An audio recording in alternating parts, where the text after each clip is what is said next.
Hey, how's it going? This is Josh from Books by Josh, and I would like to welcome you guys to episode number 18 of the Books by Josh show. This episode is titled How to Keep It Real. This week's episode was inspired by life and years of dealing with people face to face. So let's dive into this week's episode. So, what is keeping it real, and what does it have to do with life and or business? Keeping it real simply means being honest and not having a facade. All right, that's it. This is an important aspect in life and business that many people overlook. Why is it important? Because no one likes a fake person or business.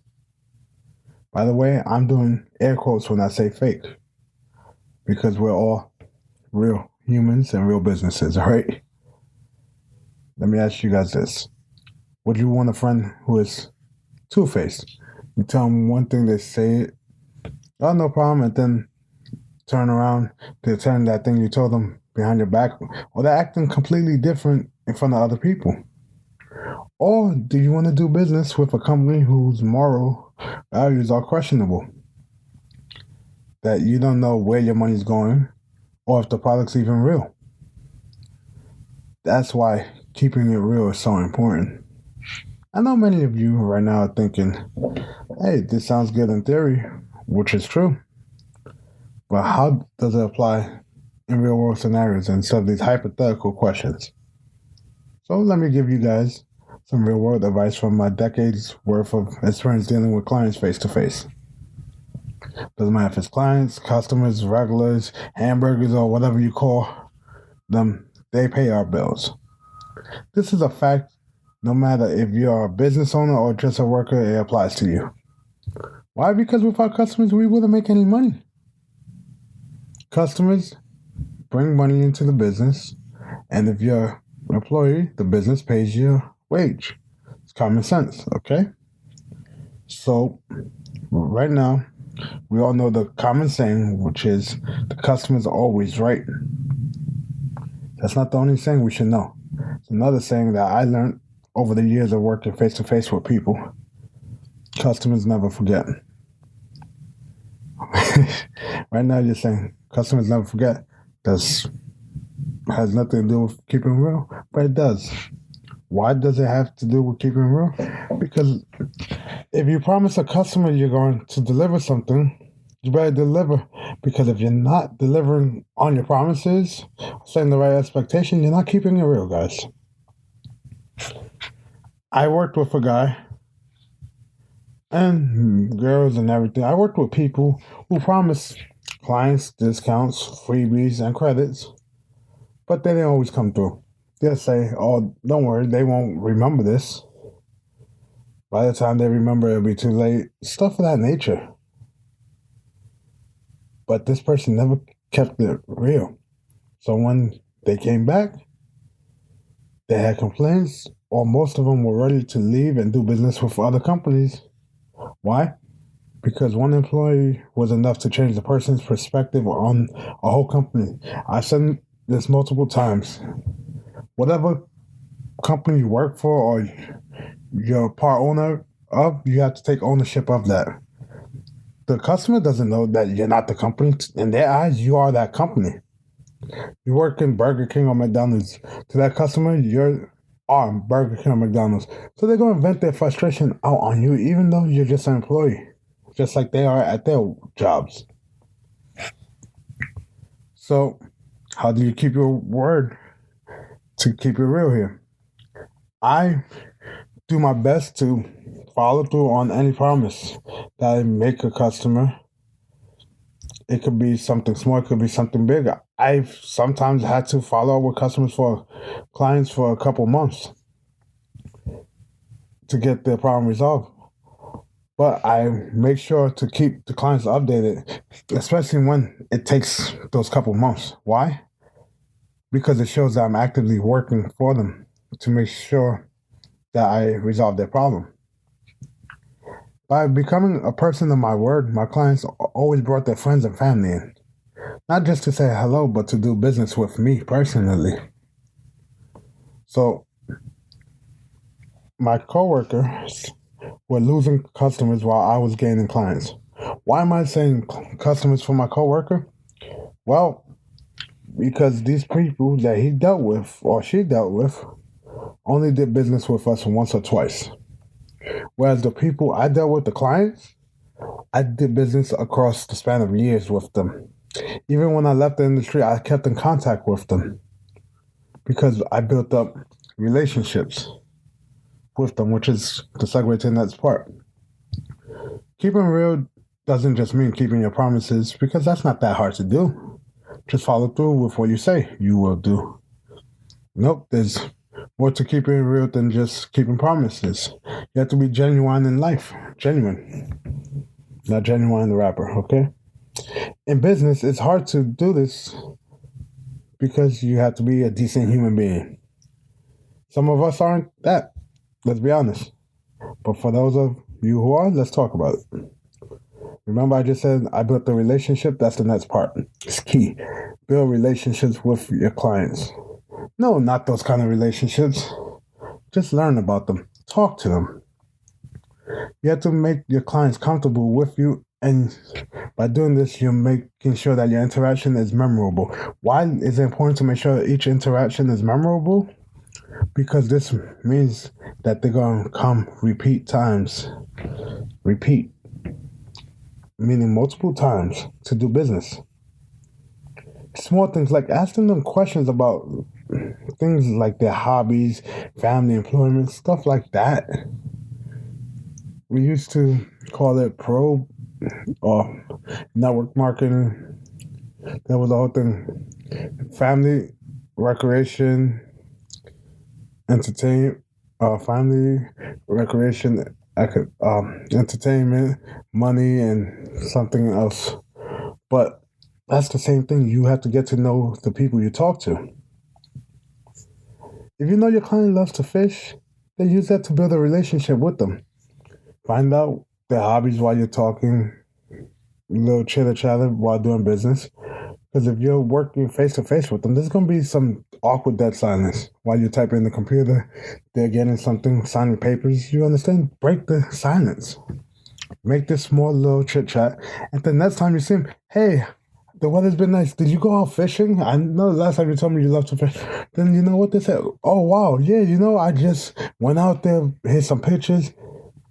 They're going to remember that. If you know the mother has a kid because they brought their kid into the establishment or whatever, bring up, hey, how's the little one? I'll see you, have them with you, blah, blah, blah. Things like that. It's the same as sending holiday emails or texts to your bigger clients or even your small clients if you don't have millions of clients. Why? Because they're going to remember you. But this small task that takes literally a couple seconds to a minute per client will give you one of the most impactful ways of making some real sales, money, whatever that you do to generate income for you. This is the best way to do it using existing customers. You will have such a huge ROI, return on investment, for this couple minutes of work. Do you know how many clients responded back to thank me and place orders at the same time? With just text like, oh man, I really wanted to get this. Thanks for sending me this holiday text. You just reminded me I wanted this. Can you get this for me? Even if they don't respond right away, when they want something, they're going to think of you first because you showed that you cared about them. They weren't just another tally in your bank book. They're not a number on an Excel sheet. No, they're a human being in your eyes. You're treating them like a human, so they want to continue to do business with you. That's important in business. So now, how do we do this in real life? That's simple. It's the same thing, basically, but a little bit different because you have to treat everyone. It doesn't matter who it is. If it's the one time you meet them, guess what? You have to treat them the same. Open the door for people or hold the door. You don't have to run to the door to open it. If you're drinking Starbucks and you see a person come in, what's a nice gesture? If you see a woman come in with a stroller and bags, get up, open the door for her. Hold the door if you see somebody coming in or leaving. It takes a couple of seconds. Say thank you. If I'm passing in front of somebody, if they're talking, I'll say, excuse me. It's not much, but guess what? You never know if you're going to change someone's life by doing this. Josh, what do you mean I'm going to change somebody's life by saying thank you or open the door? Take a look at Tony Robbins. Someone fed his family one Thanksgiving when he was younger. That changed his life. This one person fed his family, and you know what?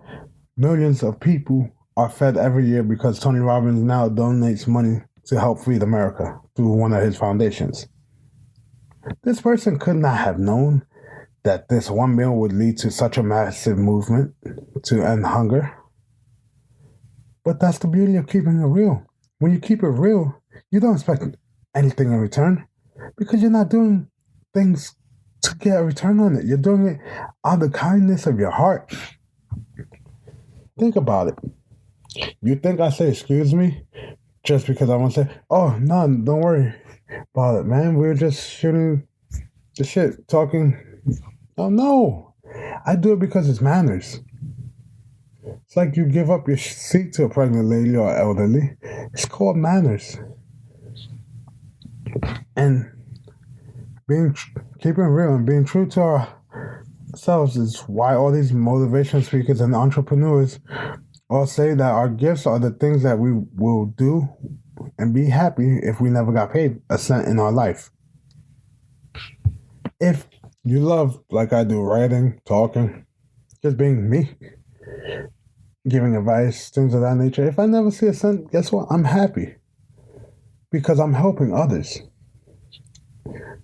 That's what it's all about, is bringing joy to others. Warren Buffett says he tap dances to work every day because he loves what he does. He makes a crap load of money, which is great, but he didn't do it for the money. Steve Jobs didn't do it for the money. The money came along with it, but they changed their mindset and they did it because they wanted to. The main thing to take away with this whole episode is to stay true to yourself. Don't try to live a life that isn't yours. But Josh, everyone says to model successful people, or you tell me not to model success. That's not what I'm saying here. I'm talking about those of us who are posers. What do I mean by posers? We act like we have it, yet we don't have it. We buy a fake Rolex because it says Rolex to show people, hey, look, I got a Rolex. I'm talking about those who post on social media a life that isn't theirs to live. They take pictures of nice cars. They go to a car show, take a picture in the car, and then months later they'll post it to say, oh, they just got it. Mind you, they don't even own the car or have a driver's license. They Photoshop themselves in the beach. They set up their room with all these expensive things. They go to a store, take something, take a picture with it, say, oh, they just got that. That's not the real life. Don't take pictures of things that you don't own. Don't do it. But Josh, that's my dream car or my house, or I want to buy a Rolex. I want to have that. I want to have that. So what's wrong with taking these pictures? Did you have a dream board in the past? Yes, I did make a dream board. For those of you who don't know what a dream board is, you take oak tag or cardboard, whatever, even a whiteboard or your wall, and you just post pictures of things you want, your goals, your dreams. And you're supposed to look at every day. That helps you wake up every morning and do what you have to do to attain your goals. Well, I did have that. And guess what? I've actually acquired a lot of the items on that board. But I never posted online and acted like I already obtained them before I did. It's good to have goals and dreams, but don't act like you accomplished them without putting in the work. Don't act like you can afford to fly first class every single flight you take if you're sitting there and just living off somebody's couch, off money you didn't earn, off an inheritance. You didn't earn that. You got lucky. Make your money work for you. Put in the work, then you can play. The saying goes, all work and no play. play makes Jack a dull boy, but all play and no work makes Jack pretty dumb. So, like always, this episode has to come to a close. This pretty much wraps up this week's episode of the Books by Josh Show. If you liked it, feel free to subscribe to the podcast. If you want more content, check us out on YouTube by searching Books by Josh, or visit us online on booksbyjosh.com. Feel free to follow us on Twitter at Books by Josh, on Facebook at Books by Josh R. If you wish to support us, feel free to become a patron, patreon.com/Books by Josh. If you want a copy of my book, Private Eye, you can go to Amazon for the ebook, or you can get a physical copy through Amazon or Barnes & Noble, or even a signed copy at booksbyjosh.com. I keep it real, which is why most of you guys listen. So, do me a favor, go out, keep it real. Do it for a week and let me know what happens. Anyway, guys, I'll see you guys in the next one. See ya.